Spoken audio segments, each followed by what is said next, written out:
With love, all kinds of creative action takes place. You see how Raulbai has love for me. And in this place, you all also got new ideas of creating a beautiful thing. And as love will increase, your creativity will develop. So the basis of all creativity of Saraswati is love. If there is no love, there is no creativity. It's even in the deeper sense. You see, people who have created all the scientific things are also out of love for the masses, not for themselves. Nobody has produced anything for themselves. If they make something for themselves, it has to become for universal use, otherwise it has no meaning. Even if you say atom bomb and all these things are created from science, they are also very protective. If they had not created those, people would not have taken out their minds from war. Now nobody can think of having a big war. Of course they are having cold wars, but that also will gradually stop when they will be fed up of it. So all the activity on the right hand side of Saraswati basically has to end up in love, starts with love and ends up in love. Whichever does not end up in love coils up and finishes up. It just disappears. So you can see that even matter which is not used for love just finishes up. The basis has to be love. Otherwise all such matter that we create, which has angularity, which is not fitting into the mass media, which is not appealing to the masses. Of course, it takes time. We have seen that it takes time. But it has that tendency always to disappear in the thin air as soon as you find it does not appeal to the masses. Now this love that we talk of, this great love of God we talk of, we know that it for definite through vibrations. People do not have vibrations, but still they can feel the vibrations in a very unconscious way. All the great paintings of the world have vibrations. All the great creative works of the world have vibrations.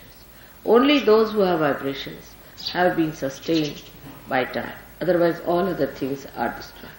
There must have been monuments and horrible statues and horrible things that have been created long time back, but were all destroyed by nature and they could not stand the impact of the Kala, that is the destructive power of time.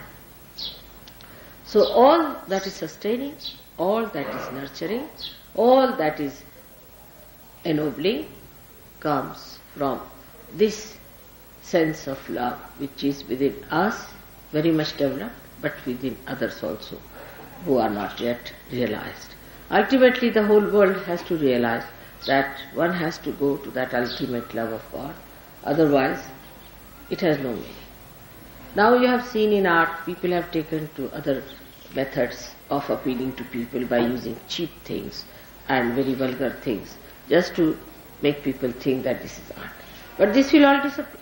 It cannot sustain the impact of the time, as I told you. It cannot, because the time will kill it. All these things have to disappear. And already you can see the result, how things are changing everywhere, even in the West. So there is no need to be so much disappointed with the West and to say that the Western world is a wasteland. It is going to be alright, and it has to be done. Especially it has done a lot of puja of Saraswati, I should say, in the West. Much more that they have done in India, because they have gone to learning, they have tried to find out so many things. But only thing they forgot that it is a goddess of learning. Everything comes from the goddess, that's what they've forgotten. And that's why all the problems have been created. If there is no spirit in your learning, if there is no source of the goddess in your learning, then it is absolutely useless. If they had realized that there is the spirit that is working it out, they would not have gone that far. And that's what I was warning the Indians all through, that you are now taking to industrial revolution in a way. And to avoid all the complications of industrial revolution, you must try to know the spirit. If you do not know the spirit, you will have the same problems as these people have, because they are also human beings, you are also human beings. You will go the same way, at random you will run, and there will be problems, the same problems as the Western people have suffered.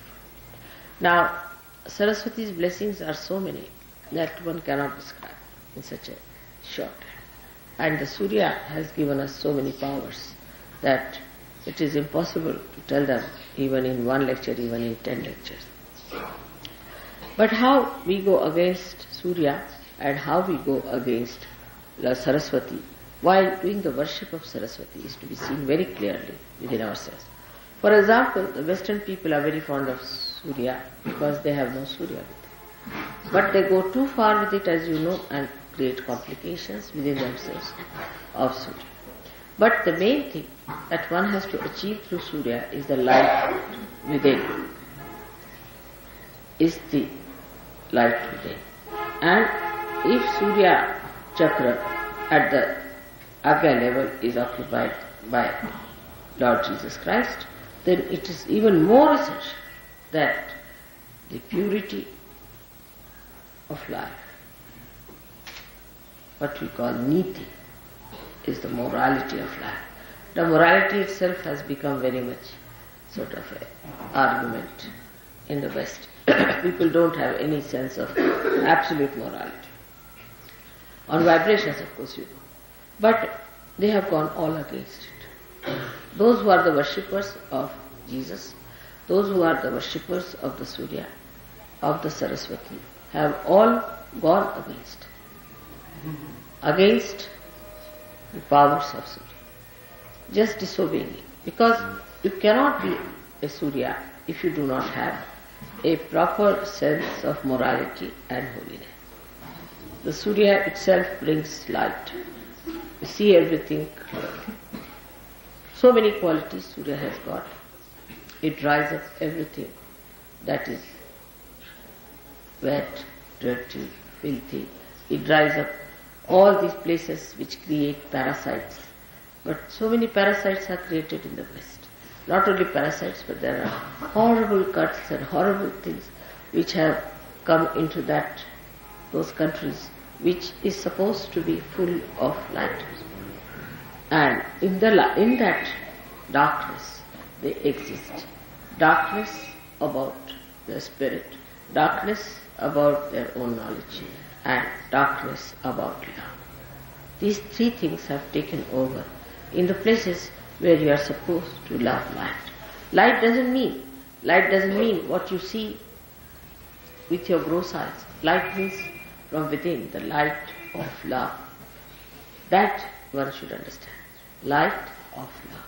And it's so soothing, it's so sweet, it's so beautiful, it's so enamoring, it's so abounding that unless and until you can feel that light within you, that light which is of pure love, of purity, pure relationships, pure understanding, if you can develop that kind of a light within yourself, then the whole thing will be cleansed. Wash me and I shall be whiter than snow. This is what happens to you when you are completely cleansed. The purest form of nature is within us. The purest form of nature is within us. Our chakras are made out of that purest form of nature. We are the only people who are spoiling it by our mental thinking. Again, the same Saraswati's work. We are going against Saraswati itself.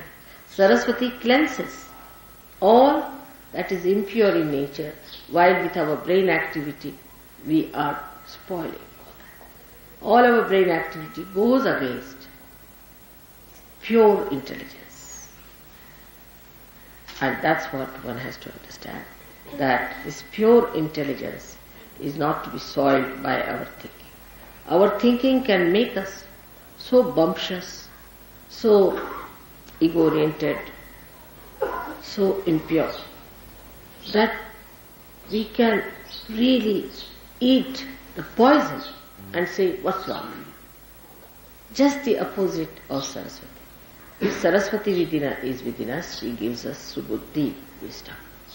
And that's why to worship Saraswati, to worship Surya, we must have that clear vision as to what we have to be, what we are doing, what filth we are living in, what our mind is getting into. After all, we are here for emancipation and not for just pampering our ego and living with our filth that is with us.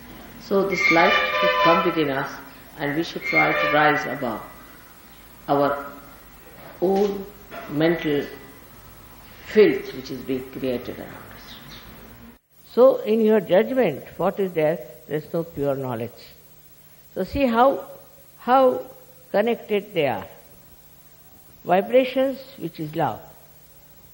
And also the other thing which you have to have is the knowledge, the pure knowledge, the true knowledge. We can say that pure knowledge and true knowledge is like the energy, like electricity. And the way you feel it, the way you understand it, it exists, that is love. People don't understand also what is the love is. They get mad after someone and say that, Mother, I think that I'm in love with that person. And after 5 days they'll come and say, Mother, no, I won't have anything to do with that person. Why? Because you have not got the pure knowledge. You did not feel the pure knowledge in that person through your vibrations. Now see how connected it is. Like we can say the sun and the sunlight. What is the difference between the two? Sun is there. When sun comes, there is sunlight. So what is the difference? Or we can say the moon and the moonlight. What is the difference? There is no difference in these two things. One is the moon and another is the light. So all these things are very, very confusing. That we don't understand how confused we are about it. And we don't understand how our vibrations can mislead us. Because vibrations are there, all right. But sometimes, even if they are missing, just to justify yourself, you will say, we have vibration. And we feel that it's very good, excellent. And later on, you will discover that it's not so. So, even now, when we are realized souls, we should know what is encompassing us, which is around us. What is that which makes us feel that it's all right, it is good, we should have it. Once we start understanding that vibrations of pure knowledge are of a very different nature, then you are not attached to that person, you are not attached to that family, you are not attached to that country, nothing. But what you feel is the pure vibrations coming to you. This is the point which is very confusing. When you say, my vibrations are good, I like those vibrations, and while you jump into the ocean of filth. Many people have asked me, Mother, why is it sometimes we make mistakes? You do not make mistakes. It's your ignorance which is darkness. And that's why whenever you plunge into it, you fall into trouble. So, to understand that our knowledge has to be completely clear.